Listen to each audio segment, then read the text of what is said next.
Ladies and gentlemen, welcome to Chanel Jasmine, the best novel Chanel for romantic stories. Hai guys, selamat datang di channel Jasmine, channel terbaik untuk menyimak novel-novel romantis. Mohon dukung channel ini dengan subscribe, like dan share video-video yang ada di channel ini. Terima kasih. Kaisar Agung Seni Bela Diri Bab 765. Dalam waktu lebih dari 60 tahun, Luo Xiu baru berhasil menembus dari tingkat ke-9 Dewa Surgawi ke tingkat Dewa Raja. Kecepatan kemajuan ini bisa dibilang sangat lambat. Selama bertahun-tahun ini, Ji Xiaozi dan kedua wanita lainnya tidak pernah lengah dalam berlatih. Meskipun di dunia samudera bintang mereka terhambat oleh hukum surgawi, mereka dapat pergi ke luar angkasa untuk melatih diri. Saat ini, Qi Yurong telah mencapai tingkat Kaisar Dewa, sementara Ji Xiaozi telah mencapai tingkat keempat Kaisar Dewa.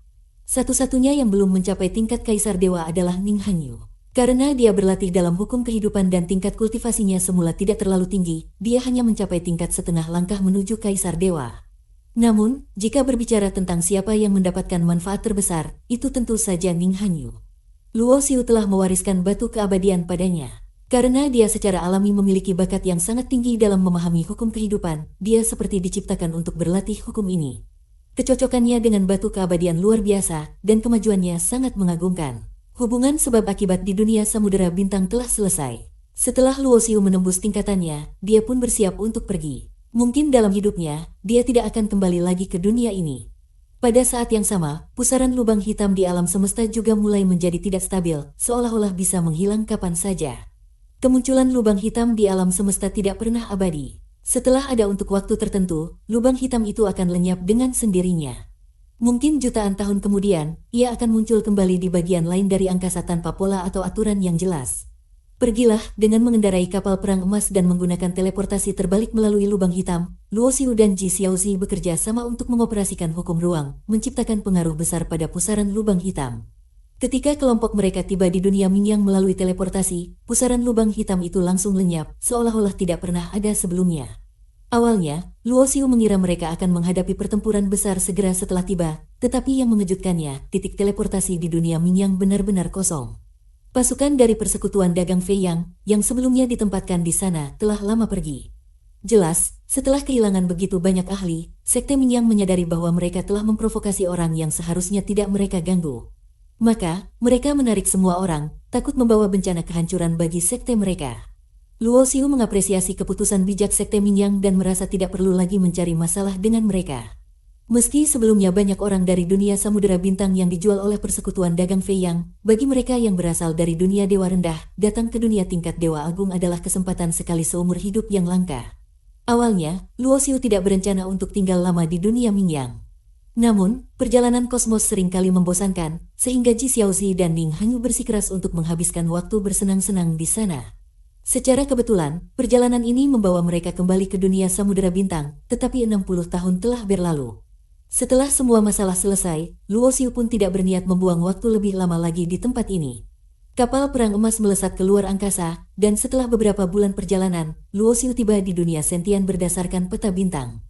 Dunia sentian membuat Luo Xiu dipenuhi rasa penasaran, karena dulu aula reinkarnasi muncul di sini. Konon, aula reinkarnasi muncul dari tempat bernama Jurang Lubang Iblis, namun, Luo Xiu tidak langsung pergi ke Jurang Lubang Iblis atau ke bintang utama dunia sentian. Sebaliknya, dia menuju ke planet tempat klan Dewa Perang berada. Tentang klan Dewa Perang, banyak versi cerita yang beredar di dunia sentian. Salah satu yang paling sering dibicarakan adalah asal-usul mereka yang sangat kuno, konon nenek moyang mereka adalah dewa yang sangat kuat. Meskipun klan Dewa Perang telah meredup, mereka secara alami memiliki bakat yang jauh lebih tinggi dibandingkan petarung manusia. Selain itu, mereka terlahir sebagai pejuang yang ahli dalam pertarungan dan mampu tumbuh cepat dalam pertempuran. Secara logis, suku yang begitu kuat seharusnya sangat berjaya. Namun, kenyataannya, klan Dewa Perang hanya mampu menghasilkan ahli hingga tingkat setengah langkah menuju Dewa Raja. Misalnya, ribuan tahun lalu, Dewa Perang Huang Tian, seorang ahli setengah langkah menuju Dewa Raja, adalah yang terkuat di suku mereka. Namun, klan Dewa Perang tidak pernah menghasilkan seorang pun Dewa Raja, apalagi ahli di atasnya. Masalah ini muncul karena mereka tidak cocok untuk mempelajari teknik kultivasi lain. Hanya teknik warisan suku mereka yang dapat digunakan untuk kultivasi, namun teknik ini hanya bisa membawa mereka hingga tingkat Dewa Surgawi, tanpa metode untuk mencapai tingkat Dewa Raja. Selama bertahun-tahun, banyak leluhur klan Dewa Perang mencurahkan seluruh energi mereka untuk menyempurnakan teknik ini, tetapi bakat mereka dalam memahami hukum sangat terbatas, sehingga tidak ada yang berhasil. Dewa Perang Huangtian pergi ke dunia besar untuk mencari peluang dan menghancurkan hambatan klan Dewa Perang, tetapi ia kehilangan nyawanya karena pecahan sari cahaya abadi. Planet tempat klan Dewa Perang tinggal disebut Tianzanxing, terletak di ujung galaksi Sentian. Dengan kekuatan mereka cukup kuat untuk menjadi penguasa wilayah tersebut. Huangtian Senior, masa lalu telah berlalu seperti asap. Aku membawamu kembali ke tanah airmu, semoga kau dapat beristirahat dengan damai. Saat menginjakkan kaki di planet ini, Luo Xiu merasa sedih. Baju perang dan pecahan sari cahaya abadi yang ditinggalkan oleh Dewa Perang Huangtian sangat membantu Luo Xiu di masa lalu, saat dia belum mencapai tingkat dewa. Di pundak Luo Xiu, monster pelahap dewa melolong panjang. Ia sangat akrab dengan atmosfer planet ini, karena di masa kecilnya, ia hidup di sini bersama. Di planet ini hanya terdapat satu kota, yaitu kota Dewa Perang. Kota ini sangat luas, seperti sebuah negara, dan darah keturunan Dewa Perang diwariskan di sini dari generasi ke generasi. Namun sebenarnya, jumlah penduduk suku Dewa Perang tidak banyak. Pada masa kejayaan mereka, jumlahnya tidak pernah melebihi 100.000 orang. Ribuan tahun lalu, suku Dewa Perang mengalami sebuah bencana besar yang mengakibatkan kematian dan luka parah pada banyak anggota suku, sehingga jumlah mereka menyusut drastis menjadi kurang dari 50.000 orang. Setelah ribuan tahun berlalu, hingga hari ini, jumlah mereka hanya bertambah menjadi sekitar 70.000 lebih. Bencana besar yang disebutkan itu tak lain adalah malapetaka yang terjadi ketika Situ Zhengjian mengirim orang untuk menyerang Dewa Perang Huangtian. Ketika Luo Xiu mengendarai monster pelahap dewa dan tiba di kota Dewa Perang, ia langsung mengejutkan banyak ahli di kota ini. Di wilayah pinggiran sistem bintang Sentian, orang terkuat di kota Dewa Perang hanya mencapai tingkat setengah langkah menuju Dewa Raja. Namun, aura yang dilepaskan oleh monster pelahap dewa sudah cukup untuk membuat semua petarung di bawah tingkat Dewa Kaisar merasa tertekan dan takut. Kepala suku-suku Dewa Perang pun terkejut dan segera keluar dari kota bersama para tetua suku. Kami tidak tahu siapa senior yang mengunjungi suku kami. Jika ada kekurangan dalam sambutan kami, mohon dimaafkan, kata kepala suku, seorang pria parubaya berbadan kekar dengan mata emas khas suku Dewa Perang. Di antara banyak planet di wilayah pinggiran dan dunia tingkat Dewa Raja atau Dewa Surgawi, suku Dewa Perang terkenal dengan reputasi mereka sebagai suku yang dominan di 800 dunia. Namun, jika dibandingkan dengan seluruh sistem bintang Sentian, suku Dewa Perang hanyalah sebuah suku kecil. Seorang ahli tingkat Dewa Raja yang datang saja sudah cukup untuk menghancurkan mereka. Karena itu, saat merasakan aura menakutkan dari makhluk raksasa ini, seluruh suku Dewa Perang diliputi ketakutan yang luar biasa. Monster pelahap dewa jelas merupakan makhluk pada tingkat Dewa Raja, dan orang yang mampu menjinakkan makhluk seperti itu sebagai tunggangan pasti berada pada tingkat yang jauh lebih tinggi dari apa yang bisa mereka hadapi. Kepala suku menampilkan sikap yang sangat rendah hati, dan para tetua suku yang berdiri di belakangnya pun menunjukkan rasa hormat mereka dengan menundukkan kepala. Siapa di antara kalian yang bernama Huang Chen? Luo Xiu berdiri di atas kepala monster pelahap dewa, menatap semua orang di suku Dewa Perang dari atas dan bertanya dengan suara tenang. Junior ini adalah Huang Chen. Apakah ada perintah dari senior? Jawab kepala suku dengan penuh hormat. Tiba-tiba, Huang Chen merasakan aura tajam yang mengunci dirinya. Ia merasa seolah-olah waktu berhenti, tubuhnya terpaku. Perasaan ini membuatnya sangat gelisah. Jika pengunjung ini datang dengan niat buruk, bahkan seluruh kekuatan suku mereka tidak akan cukup untuk melawan. Apakah kau masih ingat ayahmu, Huang Tian?